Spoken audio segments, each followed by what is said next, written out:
东西都在这儿了，小姐。嗯。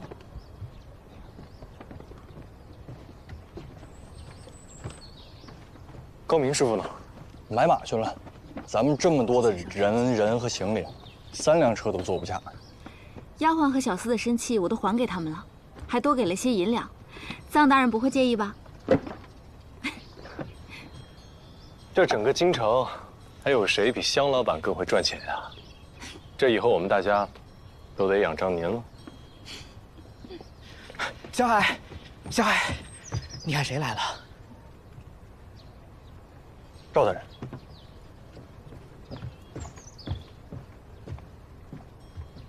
恩公。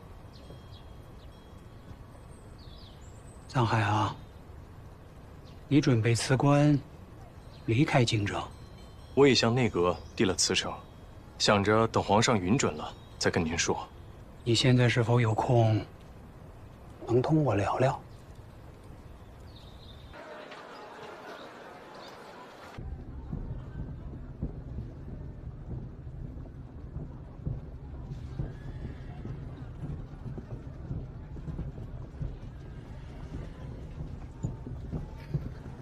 一辆马车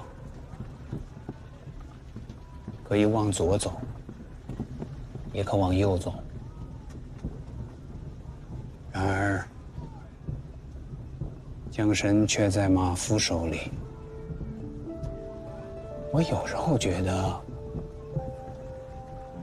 人就像这匹马一样，看似有的选，实际上由不得自己。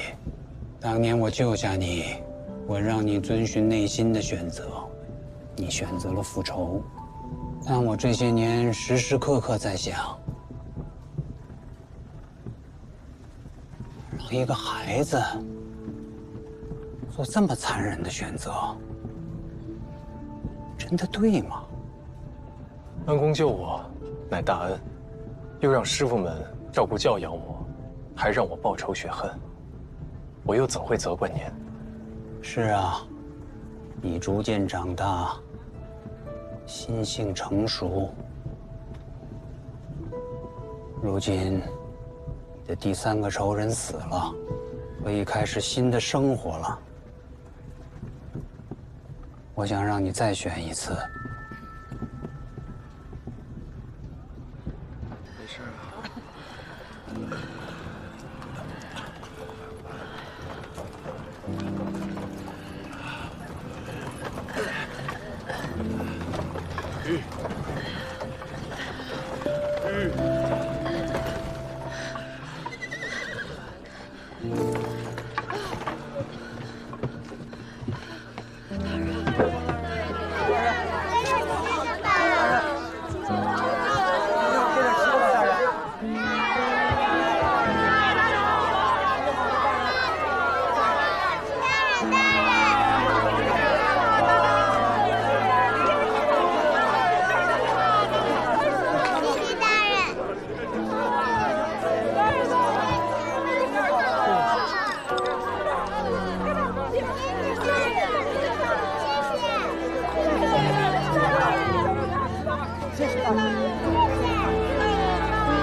帮他拿着吧。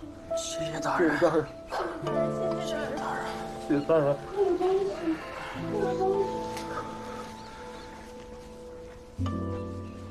这么多年，贪官污吏掏空了大雍，九河年年水患，科举多有舞弊。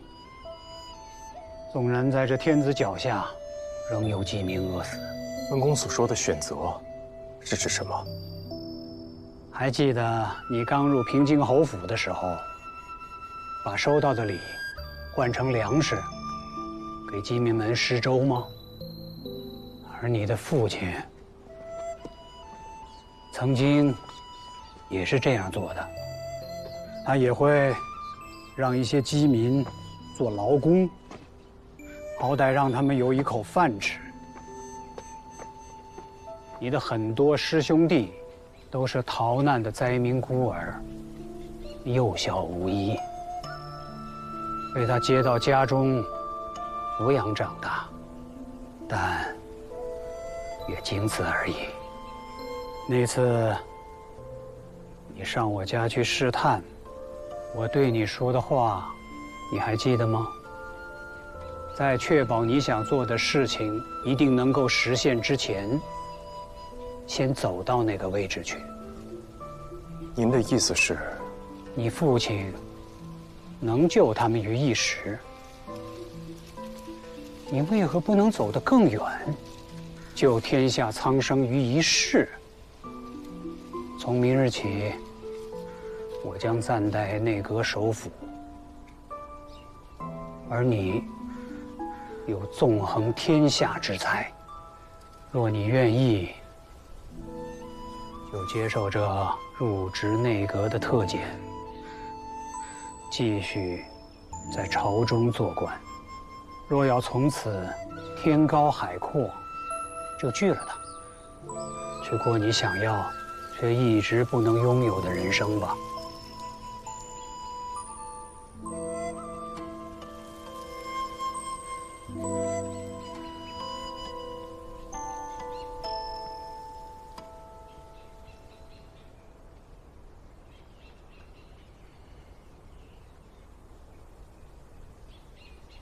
走吧。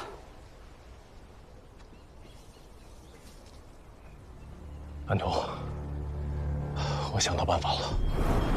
什么办法？辞官，让所有人都知道我们要离开京城，不再回来。若第三人真的还在，他知道我是谁，他也知道我了解鬼喜和童宇。你说，他会放过我，任我自由离开吗？他定会让你留在他看得见的地方，想尽办法确定你有没有将鬼喜和童瑜交给皇上，确保你不会破坏他的下一步计划，甚至在必要的时候杀了你。没错，最不想让我们离开的人，可能就是真正的第三人。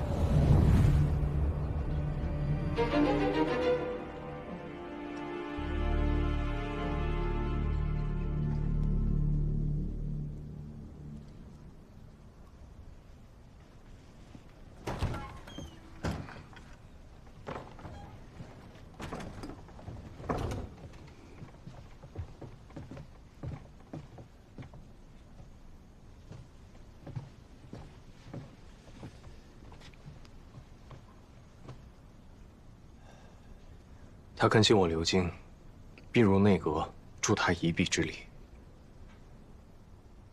现如今，挽留我的只有他一人。若他只是爱惜人才，是个巧合呢？无论如何，我都要试上一试。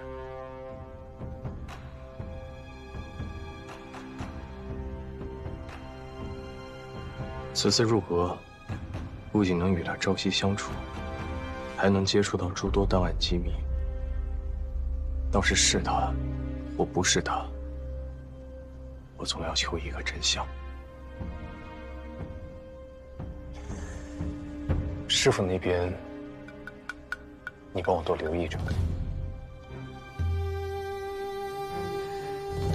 即便赵秉文可能是第三人，可是高明师傅，我们连他都要怀疑吗？如果恩公真的是第三人，我在想，会不会师父跟我一样，也被蒙蔽了？但他们的关系，总归是真的。无论是恩公还是师父，一切水落石出之前，我确实无法坦诚相待。你放心，我知道该怎么做。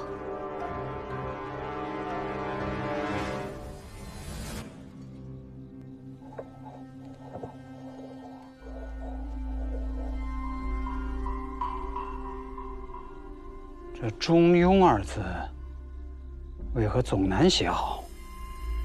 先生教过，中庸要无过无不及，不偏不倚，实属不易。这写字也是这个道理。君子之所以能叫中庸者，是因为有君子之德；往小了说，是好生之德；往大了说，是救世济民。所以先生让藏海入内阁，随你协理朝政，造福苍生。只是藏海年轻，这也并非他的专长所在。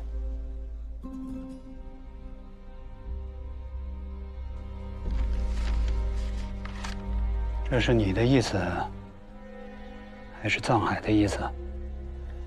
藏海对先生十分敬仰，这只是我的想法。没什么隐瞒的吧？不敢。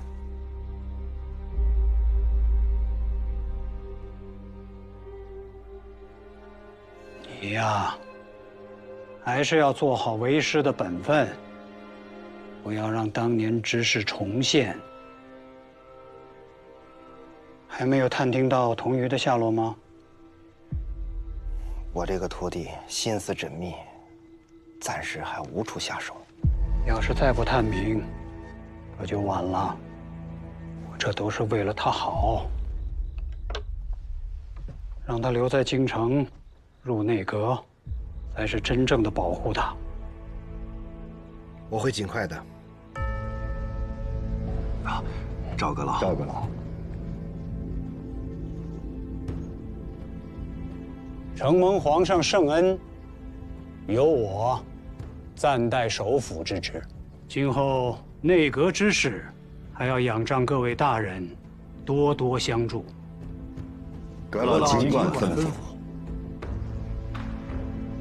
食府之事，朝野哀痛，石阁老弑君尽节，还望诸公记他一志，在内阁恪尽职守，为皇上分忧。是。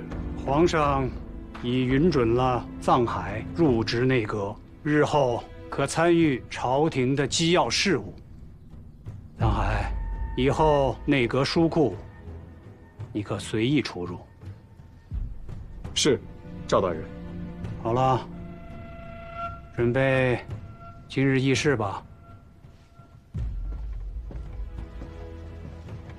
藏海，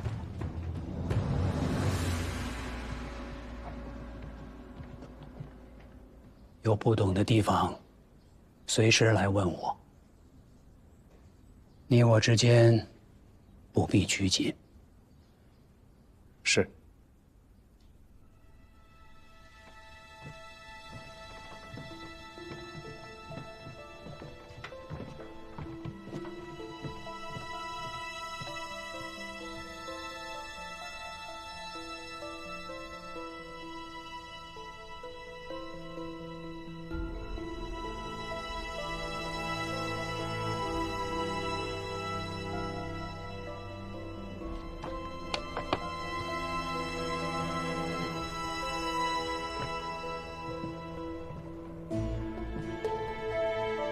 赵大人，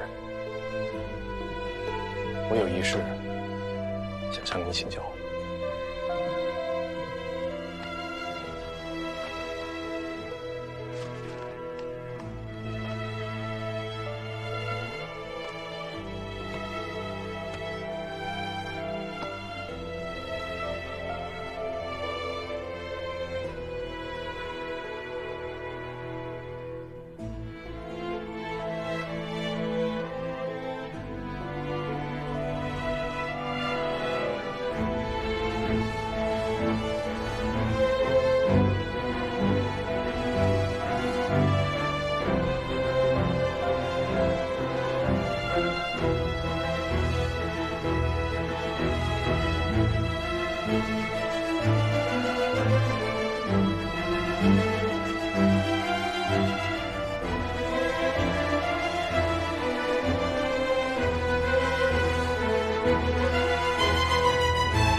我最近翻阅了过去许多年的票拟，发现有不少都出自赵大人的手笔。言辞之间就能看得出，他品行高洁，一心为国。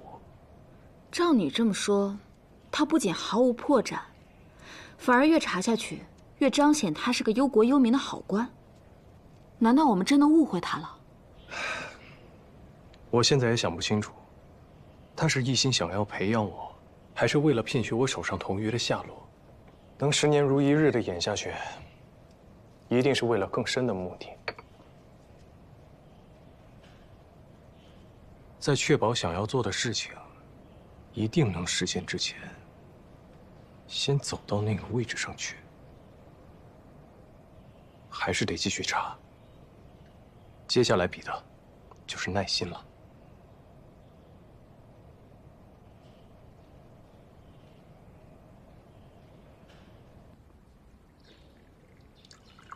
好你个香烟图，前段时间都不怎么搭理我，怎么今日想起我来了？哎呀，我这不是找你了吗？哼！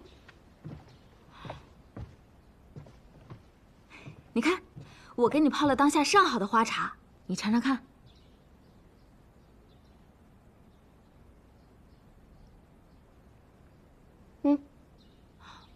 我还给你买了香粉。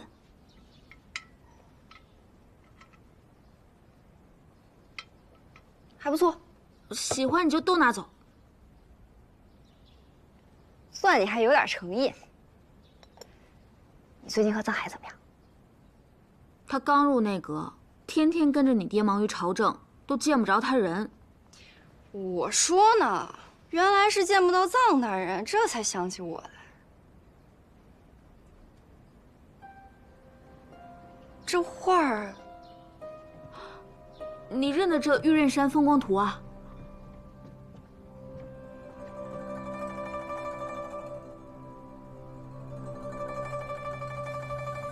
这幅画是我爹的，我从小便见过，怎会不认得？就是这幅，没错。这画怎么会在你这儿？这画是在石一平的府里，他死后，藏海就向皇上求来了。我爹的画怎么会在石一平手里？算了，不管他。不过这个藏海倒是挺有心的，特意管皇上要来这幅冬夏的画作送给你，省得你思乡心切。对啊，他都没空陪我，送幅画是应该的。好啦，你也别整日闷在屋子里了，走，跟我出去玩去。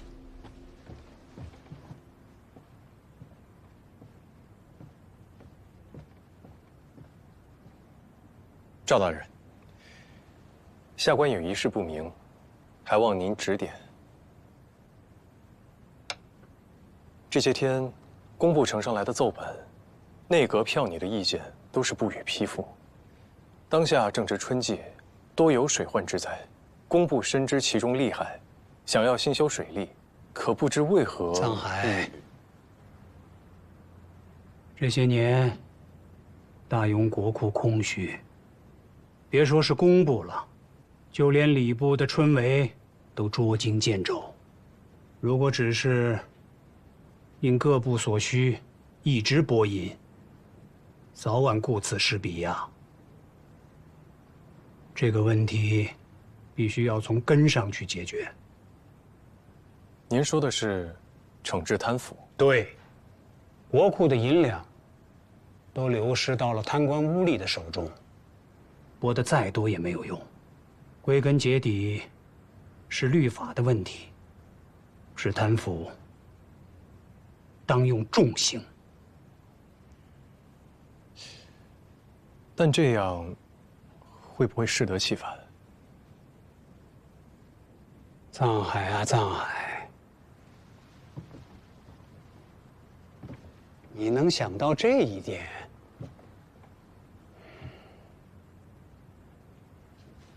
甚好，这也正是我最担心的。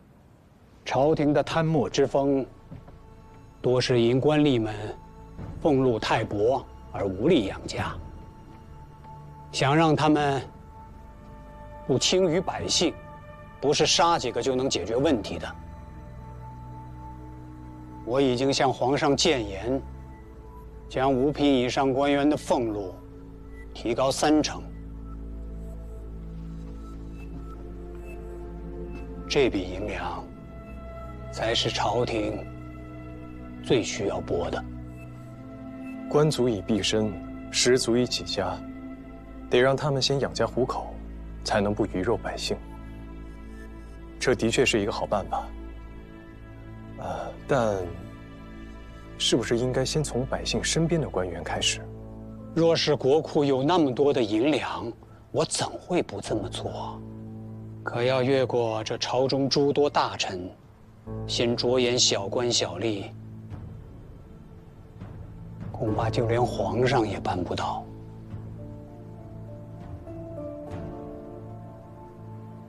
这便是将欲取之，必先予之。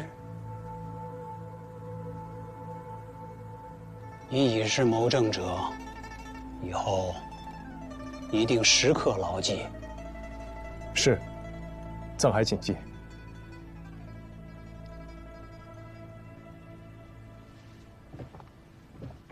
今日童儿过来，一眼就认出那幅画是赵大人的，还问怎么到了咱们这里。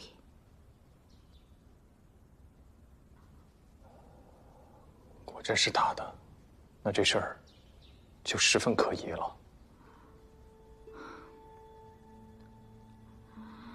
我以前从未有事瞒过童儿，今日没跟他说实话，我心里有些不舒服。他是我最好的朋友，真希望赵大人只是你的恩公，不是你的仇人。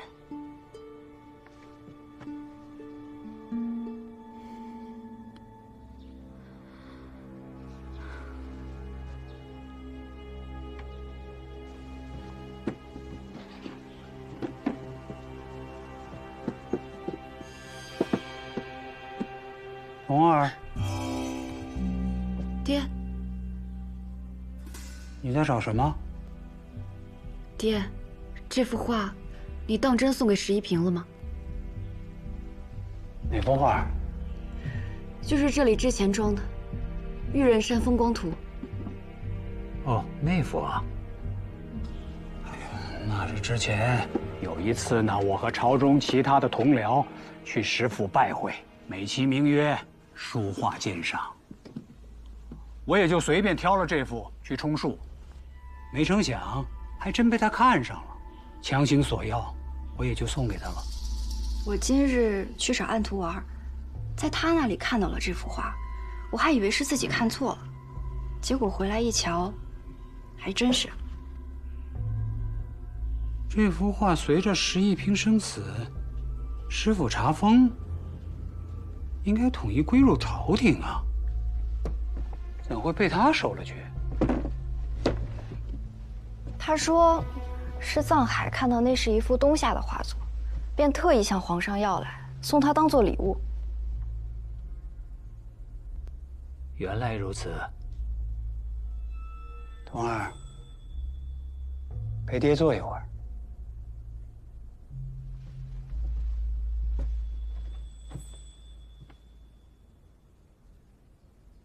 自从你娘去世以后，咱们父女2人相依为命，我便也由着你打扮成公子模样，出入枕楼，说书胡闹。但如今你已经不小了，是时候收收心了。可是我就喜欢整日读读画本，说说书。你这孩子啊，从小就离经叛道，仗着爹宠你，做事随心所欲，不计后果，总有一天你会吃亏的。爹，现在枕楼也没了，你也别总想着那些画本故事了。从今以后，你便多在家陪陪爹。老爷，爹要先忙了，你先回去休息吧。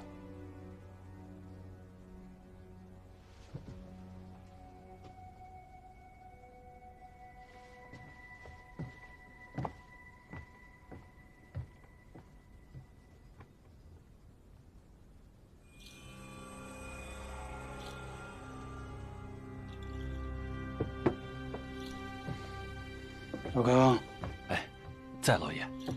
蓉儿已是大姑娘了，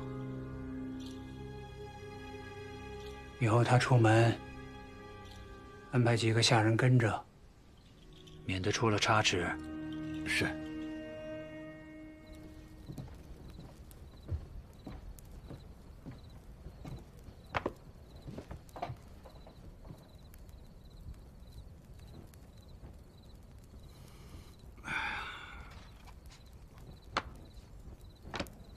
臧大人，时候不早了，政务是忙不完的，明日再说吧。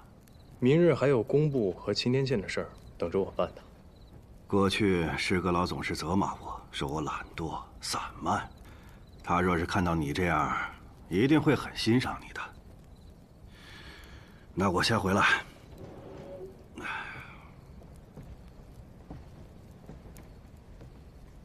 可惜了，可惜我入阁晚，不然就可以多向石阁老请教。在这官场之中，若是能有一个愿意时刻提点自己的主官，也是幸事。你倒是跟我想的不太一样啊。愿闻其详。臧大人，你之前是跟随庄卢隐，是靠举荐做的官，你又把这官场给搅的是一汪浑水，这对于石阁老来说，你是打破了他多年努力维系的平衡啊。平衡？可石阁老不也一直对曹敬贤的所作所为熟视无睹吗？曹敬贤和庄卢隐，过去在朝中那是无人敢惹的权威，石阁老带着内阁一直在和他俩抗衡。现在这二人死了，只可惜阁老没能一直走下去。可京城中都在传，石阁老与曹敬贤私交甚笃，却没想到最后竟然死于曹敬贤的厂卫之手，还说他们二人是兄弟反目，自相残杀。不可能，我不相信。石阁老是我多年的主官，我怎么会不知道他是什么样的人？臧大人，我给你看样东西。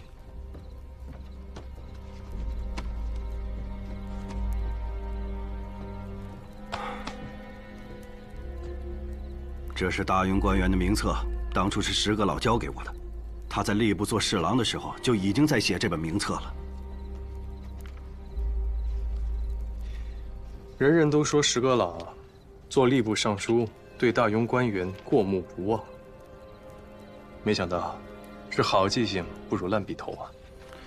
年前，阁老看我疲于政务，便把这名册交给了我。现在这名册就一直放在内阁，再也没拿回去。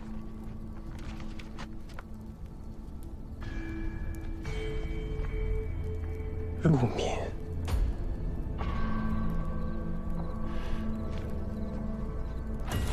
陆敏，这个我也注意过，这应该是曹敬贤入宫之前的名字吧？他的几个义子都姓陆，真是放不下传宗接代的心思啊！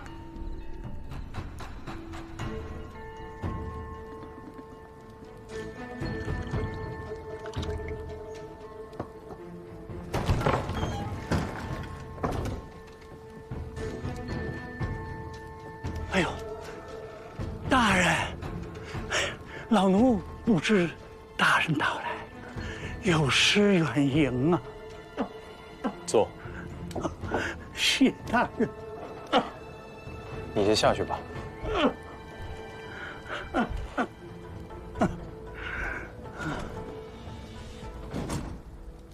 你就是刘公公。正是老奴啊。过去宫里新入宫的太监，都由你来教规矩。我要向你问个人。老奴若知，定当明告啊。陆敏。陆敏。陆敏。哎，记起来了。你当真还记得？当真记得呀。他不是入宫后给净的身呐，他是自己早就没有这个家伙事儿了，他是自个儿当的太监呐。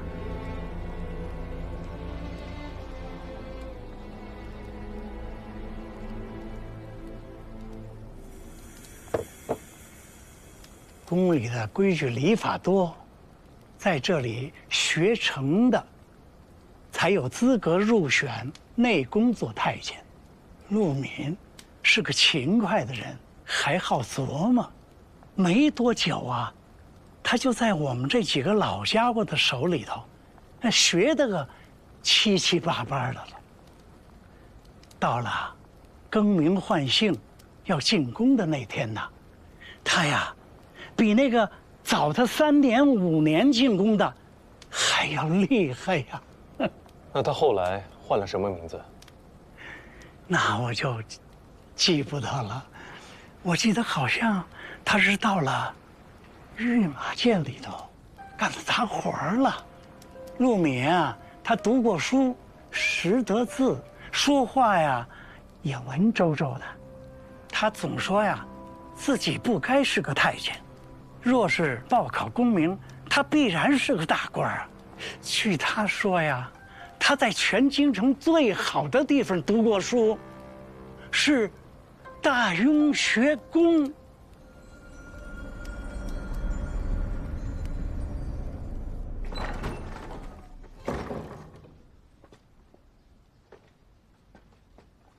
大人，大雍学宫自建立以来，所有文书档案原本全都收纳在此处了。你先下去吧，我自己找便是。是。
师傅，回来了。今天吃炸酱面，别着急，等会儿啊。我今天太累了，没什么胃口，想休息休息。内阁呀，真是一个不好待的地方啊。你说你，一身3任，要干的事情也太多了，我都替你觉得累。这件事儿对于我来说，确实太多了，也太重了。要不，我帮你去跟先生说说，让你别挑那么重的担子。让我再好好想想，等我想明白了，我自己跟他说。小海，你现在跟师傅可真是生分了，一天到晚也不主动找我聊天了，是不是有了香小姐就把师傅给忘了？既然您都已经这么说了，那徒儿就没有不与师傅聊天的道理。这还差不多。不好算。师傅，哎，您还记得您曾经问我，报完仇以后，想要过什么样的日子？我当时答不上来。您还跟我说，这一天很快就会来了。师傅说的果然没错。我现在做出了选择，跟着恩公继续在朝为官。但我很想知道，师傅您呢？我？恩公让师傅跟着我，助我报仇。现在大仇已报，师傅难道就没想过自己以后要做什么吗？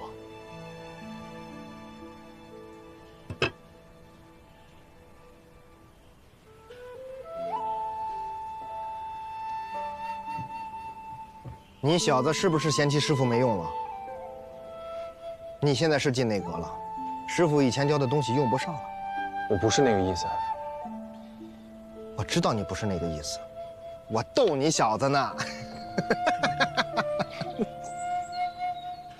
哎，真想知道？嗯。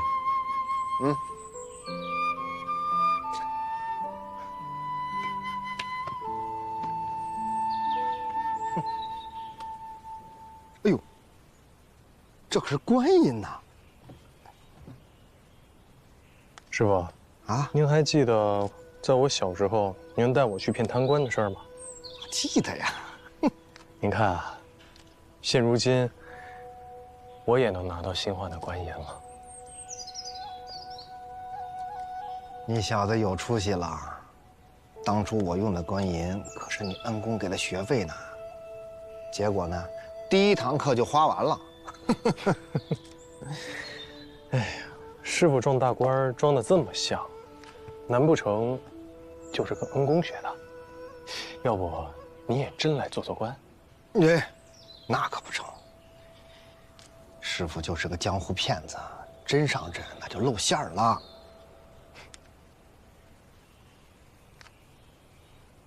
我看不会。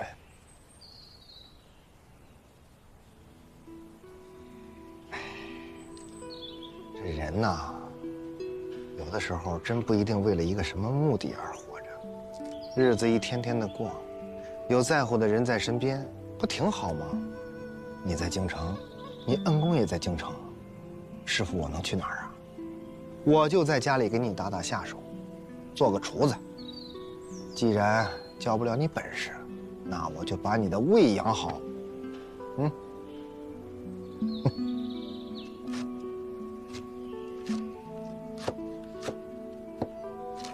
您曾经跟我说过，徒儿的本事再好，也比不上师傅。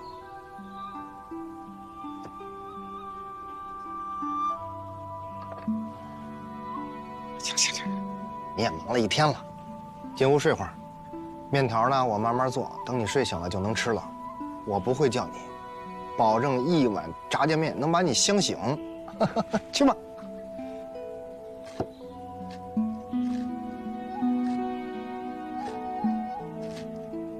好。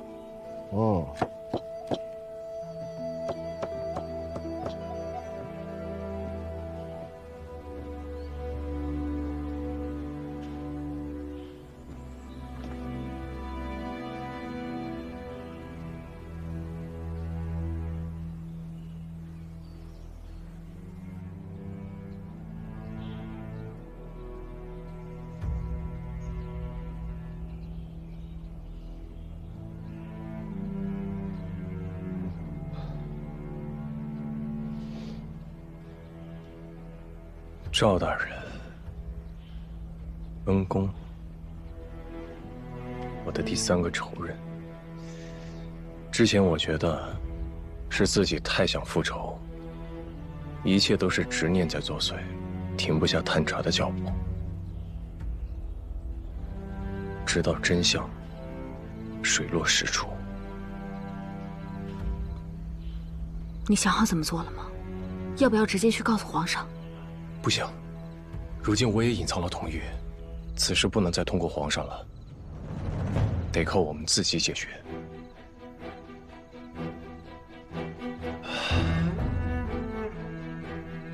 既然我已经选择了这条路，就没有不走到底的理由。好，那就往前走，给过去和现在的自己一个交代。安都，你准备一下，明日我想请赵炳文来家里，把一切都和他当面问清楚。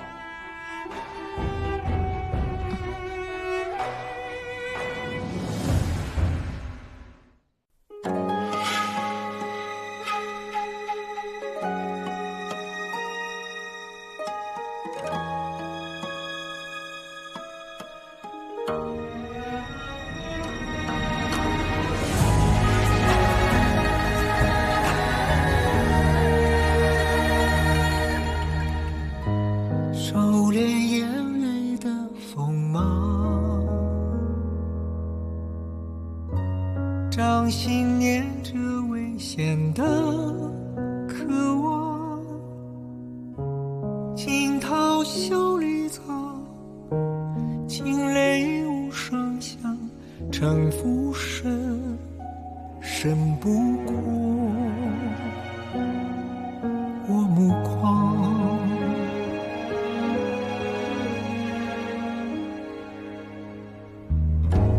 阴谋是我护身的衣裳，阳谋是我纵横的刀枪，用隐忍的狂，稀释道德藏，也不黑，只因为我心滚烫。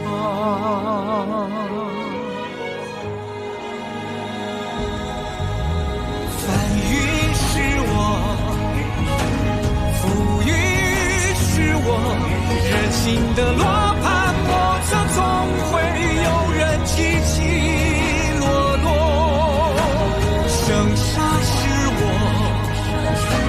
雨多是我，上夕阳如烈日赤裸，与君共高歌。芒种是我，秋收是我，天下是我。苍生。